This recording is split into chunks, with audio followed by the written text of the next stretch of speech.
A Russian drone strike has hit port facilities in the south of Ukraine's Odesa region, starting fires, authorities say. A grain silo and port infrastructure were damaged, authorities said, without revealing which port was hit. Ukraine's Air Force said earlier that drones were heading for the Danube River, where Ukraine has ports along the border with NATO country Romania.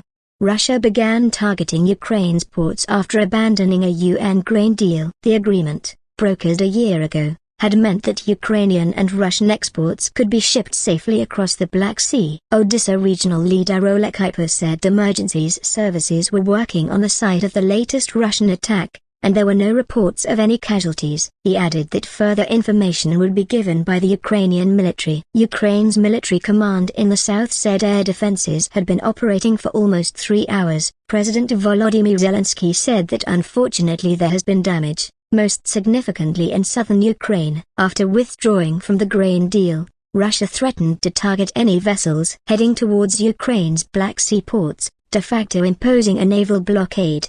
The Danube route has grown in importance as an alternative, via the Ukrainian ports of Izmail and Reni. Last month, Russia destroyed grain storage infrastructure in Reni, across the Danube. From Romania, Ukraine is one of the major exporters of wheat and corn, and the bulk of the shipments had been moving from the country's Black Sea ports.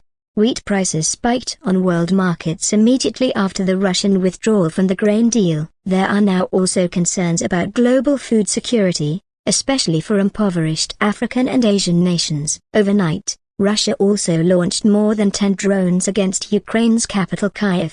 Local officials say all the projectiles were destroyed by anti-aircraft systems, but several non-residential buildings were damaged by falling debris, the officials say. Russia has so far not publicly commented on the reported attacks.